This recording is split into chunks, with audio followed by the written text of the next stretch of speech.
Hey guys, we're getting ready to do some machine maintenance here, and I thought I'd just do a quick video on this little ATV lift bracket that we built. We've got this 2-post car lift here, and obviously you want to be able to use that when you're working on your machines. Did some looking online and couldn't really find a whole lot of options out there. There was a few. Some that lift the quads from the tires. I didn't really want to do that because I want to be able to actually take the tires off when it's lifted up.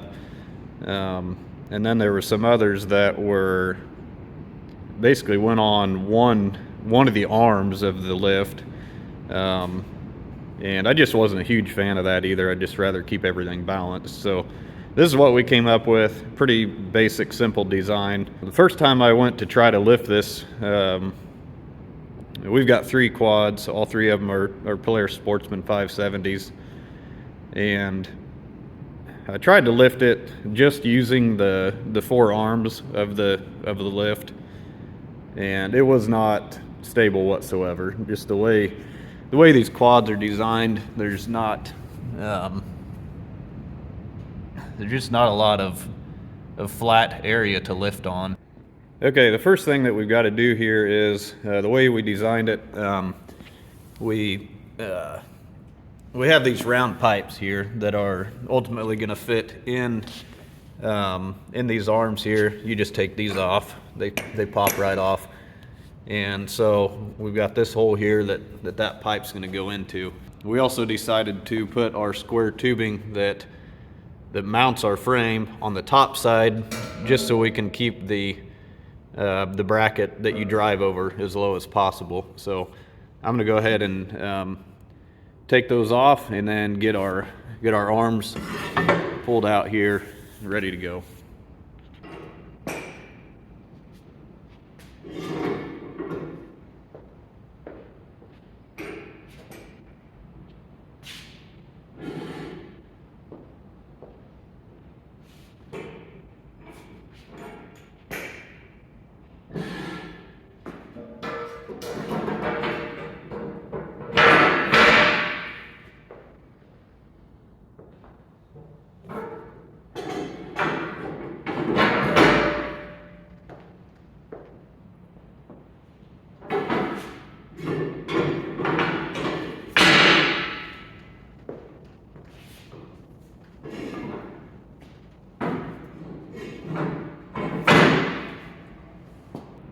Okay guys, that's all there really is to it.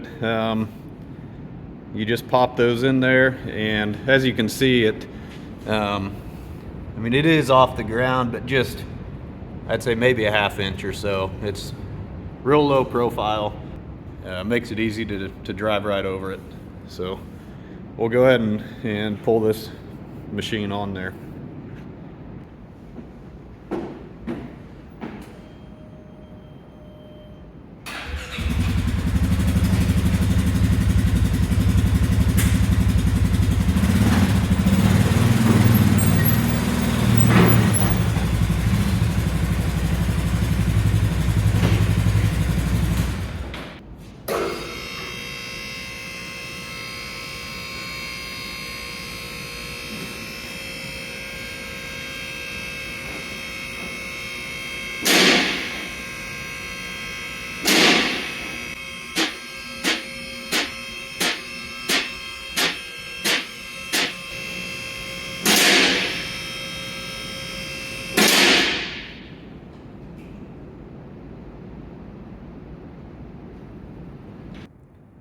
All right, we've got it up in the air here, and we'll just take a little closer look at everything here. So as you can see, what supports it is these two main tubes underneath here. They just go right underneath the center of the machine, and it works. I'm not real familiar with other brands, but it works real good on these Polaris Sportsmans. Originally I was going to have some flat bar that went right here just to kind of help hold everything in, but I had some on there and it really wasn't working the best, and it's not it's not really going to go anywhere. It's really pretty stable. I mean, it doesn't slide around or anything.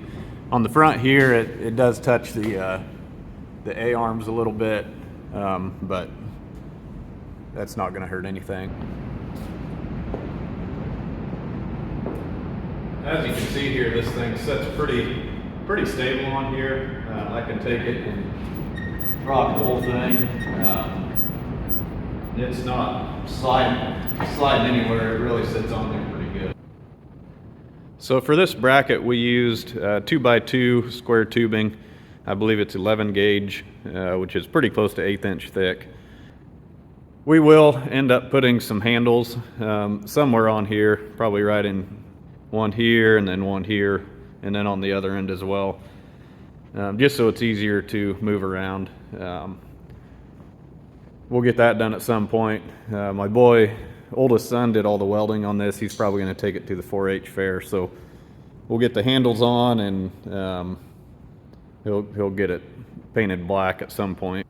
We made it long enough so that we have we have two machines with a longer wheelbase than a standard quad. So this one is a Sportsman X2, which has the back bed on it there, and then one of my other quads is a Sportsman 570 Touring.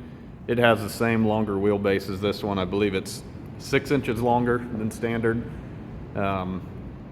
But we made it so it is long enough to fit that longer wheelbase.